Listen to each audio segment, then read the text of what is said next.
আপনি কারোর সাথে খুব বেশি অনেস্ট ছিলেন, কাউকে আপনি মন থেকে বিশ্বাস করেছিলেন, অন্ধের মতো বিশ্বাস করেছিলেন।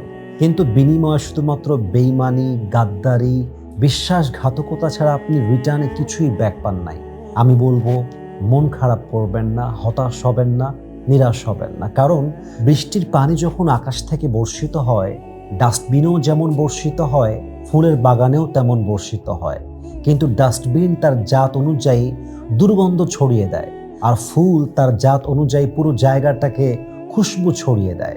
জাস্ট পার্থক্য হচ্ছে জাতের পার্থক্য। যার জাত যেমন, সে আপনাকে তেমনটাই দিবে। আরেকটা কথা মাথায় রাখবেন, সাপ দুধ খেয়ে বিষ দেয়, আর গরু ঘাস খেয়ে দুধ দেয়। পার্থক্যটা হচ্ছে শুধুমাত্র জাতের পার্থক্য। যার জাতি হচ্ছে বেঈমান, যার জাতি হচ্ছে বিশ্বাসঘাতকতা দিয়ে ভরা, সে অনেস্টির মূল্য বুঝবে না। সততা কাকে বলে সে বুঝবে না। একনিষ্ঠভাবে কাউকে ভরসা করা, তার ভরসার মান রাখা, তার বিশ্বাসের মান রাখা, এটা কাকে বলে সেটার মূল্য বুঝবে না। এই জন্য আমি মাঝে মাঝে বলি যে কেউ যদি আপনার বিশ্বাস ভেঙে দেয়, and if you trust the same person again, আবার যদি আপনি ওই মানুষটাকে বিশ্বাস করেন, ব্যাপারটা শুধু এইরকম আমার কাছে মনে হয় যে কেউ আপনাকে গুলি করেছে অ্যান্ড ইট ওয়াজ মিসফায়ার্ড, আপনার গুলিটা বুকে লাগে নাই। Second time you are telling that same person যে আপনি গুলিটা আবার নেন, আবার আপনি আমার বুক বরাবর গুলি করেন, কারণ এই ফায়ারটা ছিল মিসফায়ার্ড। ইট মিনস আপনি যখন কাউকে বিশ্বাসঘাতকতা ধরে ফেলার পরে আবার বিশ্বাস করেন, তাকে আপনি আবার সুযোগ দিচ্ছেন আপনার জীবনটাকে ধ্বংস করার জন্য। এই জন্য প্রিয় ভাইয়েরা আমার, মেহেরবানি করে কাইন্ডলি কখনো এমন মানুষকে আবার বিশ্বাস করবেন না যে আপনার বিশ্বাসটা প্রথমবারে চরমভাবে আঘাত করেছে, যে আপনার বিশ্বাসটাকে চরমভাবে ভেঙে চুরে চূর্ণ বিচূর্ণ করে দিয়েছে। এবং একটা কথা মাথায় রাখবেন, আমি আমার পার্সোনাল লাইফে দেখেছি বিশ্বাসঘাতকরা নিজেকে খুব বেশি চালাক মনে করে, খুব চতুর মনে করে নিজেকে, মনে করে যে আমার বেইমানি কেউ ধরতে পারবে না, আমার চিটিং কেউ ধরতে পারবে না, সবাইকে আমি ঠকাবো, কেউ আমি যে বাটপার, আমি যে বিশ্বাসঘাতক, আমাকে কেউ ধরতে পারবে না। কিন্তু দিন শেষে আল্লাহ রব্বুল ইজ্জাত ওয়াল জালাল যে বেইমান, যে অনেস্ট না, যে চিটার, যে বাটপার, যার ভিতরে সততা নেই, আল্লাহ তার মুখোশটা দিন শেষে উন্মোচিত করে দেয়। সে যে বেইমানি করছে এটা সমাজের সামনে, আপনার সামনে প্রকাশিত হয়ে যায়। কারণ আল্লাহ তাআলা যখন দেখে যে আমার একজন বান্দা আরেকজনকে মন থেকে বিশ্বাস করছে, আর এই বান্দাটা প্রতিনিয়ত মিথ্যা বলছে, প্রতিনিয়ত বেইমানি করছে, প্রতিনিয়ত ঠকাচ্ছে, আর আমার নেককার খালেস, আমার যে বান্দা অনেস্ট, সে প্রতিদিন শিকার হচ্ছে এই বেইমানির, আল্লাহ সহ্য করেন না।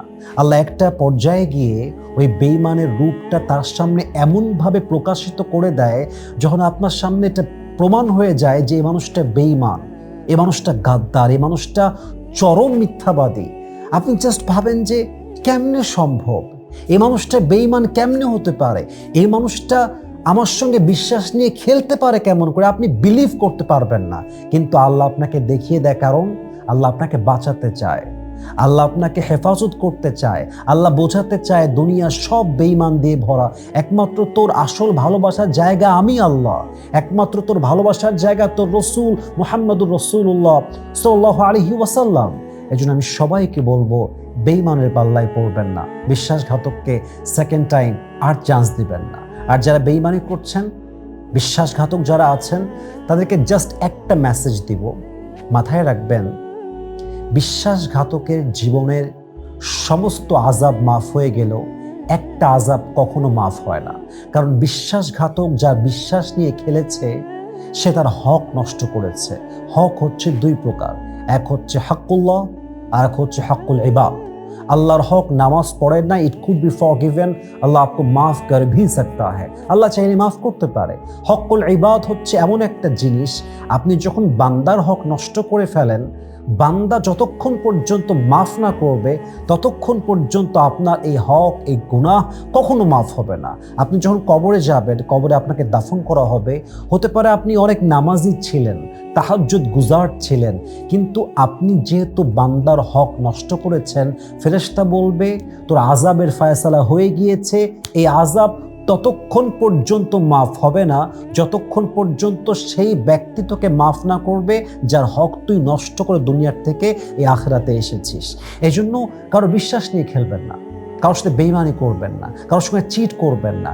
পারলে কারো জীবনটাকে সুন্দর করবেন, পারলে কারো কঠিন জীবনটাকে সহজ করবেন, পারলে কারো হাসির কারণ হবেন, কারো কান্নার কারণ হবেন না, কারো বুক চাপা কষ্টের কারণ হবেন না, কারো কাঁদাবেন না। মনে রাখবেন সবসময় যে আল্লাহর বান্দাকে খুশি রাখে আল্লাহ তাকে খুশি রাখে, যে আল্লাহর বান্দাকে হ্যাপি রাখে আল্লাহ তাকে হ্যাপি রাখে, যে বান্দা অন্যের কষ্টকে সহজ করে আল্লাহ তার কষ্টকে সহজ করে দেয়। আল্লাহ আমাদের সবাইকে যেন এই কথাগুলো মানা এবং বোঝার, আমল করার তৌফিক দান করেন।